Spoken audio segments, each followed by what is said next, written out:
शंकु का वक्र पृष्ठ का सूत्र बनना। तो वक्र पृष्ठ का सूत्र होता है पाई आर एल। ये आया कैसे, हम समझते हैं पहले शंकु क्या है। सपोज से मान लीजिए ये हो गया ये, और ये इस तरह की आकृति जो होती है ये शंकु होता है। जैसे जोकर की टोपी, आपका शंकु का आइसक्रीम का कोन हो गया, बर्थडे की टोपी हो गई, तो ये सारी चीज़ें ये इस तरह से रहती हैं, तो ये शंकु के आकार के होते हैं, शंकु हो गया। इसका हमें वक्र पृष्ठ निकालना है। वक्र पृष्ठ का मतलब होता है इसके बाहर का, बाहर कितना इसका यहाँ पर जो है, मतलब कि कोई भी बाहरी क्षेत्र निकालना है। तो हम बाहरी क्षेत्र निकालने के लिए अब हम सब चलते हैं आगे, एक वृत्त बनाते हैं।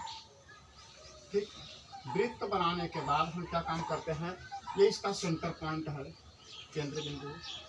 तो अब ये वृत्त हो गया, तो ये चारों तरफ हो गया, इसके अंदर सब ये वृत्त हो गया। अब इसका हम एक भाग काट के निकाल लेते हैं, काट के निकाल लिए। तो काट के निकालने के बाद ये किस तरह से हो गया, ये कुछ ऐसा हो गया, ये ऐसा। अब जब इस तरह से हो गया तो हम इसको मोड़ दिए, इसको दोनों को मोड़ दिए, जब मोड़ दिए तो ये क्या बन जाएगा, ये इस तरह से बन जाएगा। ये पॉइंट पकड़ के इसमें मोड़ दिए, ऐसे गोलाकार मोड़ दिए, तो ये क्या बन गया, एक वृत्त का पॉइंट बन गया गोलाकार। अब ये चारों तरफ का हो गया, तो चारों तरफ का मतलब परिमाप, तो इसका क्या होता है 2 पाई आर। और ये जो है ऊंचाई ये यल हो गई, और ये जो है ये हाइट हो गई यल। तो हमें अंदर का नहीं निकालना है, हमें इसके किनारे किनारे का निकालना है।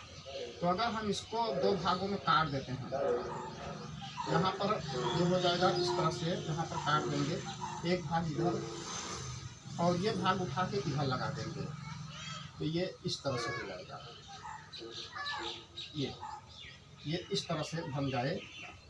अब जब इस तरह से बन गया तो आपको ध्यान देना चाहिए कि हम यहाँ पर काट के निकाले हैं, तो ये इस तरह से ऐसे हो जाए, इस तरह से ऐसे आकृति बन जाएगी। अब इस तरह से आकृति बन गई, तो आप जानते हो कि यहाँ पर लंबाई गुणित चौड़ाई, क्षेत्रफल क्या आता है, आप किसी भी चीज़ का निकालेंगे तो क्षेत्रफल बराबर लंबाई गुणित चौड़ाई। तो यहाँ पर 2 पाई आर है, तो 1 पाई आर इधर हो जाएगा, 1 पाई आर इधर, और ये जो है ये इसकी लंबाई है। तो लंबाई यहाँ जितनी है वही वहाँ इतना होगा, तो दोनों हो गया। अब हम इसका क्षेत्रफल अगर निकालते हैं तो क्षेत्रफल बराबर क्या होता है, आयत वर्ग का आप लोग जानते होंगे, लंबाई गुणित चौड़ाई। तो यहाँ पर क्या हो जाएगा, लंबाई गुणित चौड़ाई। तो ये लंबाई आपकी यल है, ये लंबाई यल मान लिया, तो पाई आर मान लिया, पाई आर हो गया। और यहाँ पर गुणित चौड़ाई क्या है, यल, तिर्यक ऊंचाई। ये तिर्यक ऊंचाई चाहिए तभी किनारे का आएगा। तो इस तरह से क्या बन गया, पाई आर यल हमारा इस तरह से बन जाता है। और जब हम इसको मोड़ देंगे तो एक शंकु के आकार का ऐसे गोलाकार बन जाएगा। हमें किनारे का लेना है, या मान लीजिए कि इधर से ये हमें किनारे का लेना है, तो किनारे का क्या होता है 2 पाई आर। तो यही तो हुआ।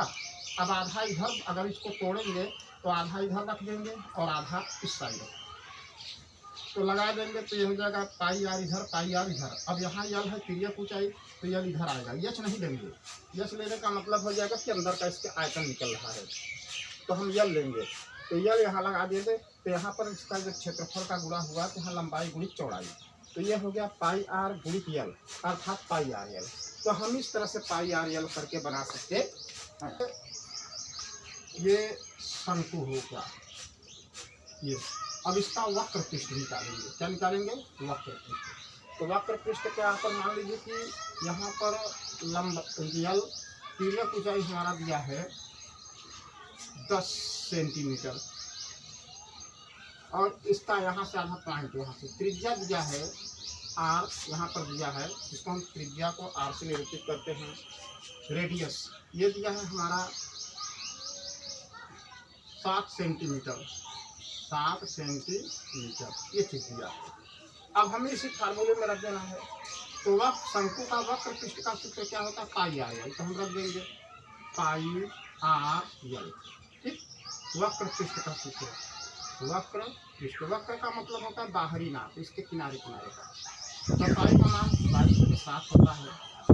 आर त्रिज्या हमारी कितनी है 7, और हमारा यल जो है लंबाई तिर्यक है, ये जो है ये कितना है 10, कितना है 10। तो हम इसको 10 रख देंगे। अब हम इसको कैलकुलेशन कर देंगे, काट पीट देंगे, आ जाएगा 7 से 7 कटा, 7 एक का 7, 7 एक का 7, 22 का 10 में गुणा करना है तो 22 को पहला 10 बार कहेंगे तो 2 से 20 हो जाएगा। या ऐसा काम करिए 22 का 1 में गुणा कर दीजिए, जीरो छोड़ दीजिए, 22 एक का 22, और जितना जीरो इधर उधर होगा दोनों जोड़ के लगा देंगे, 220। 220 अब यहाँ पर क्या आ गया, वर्ग। अब 220 वर्ग आ गया।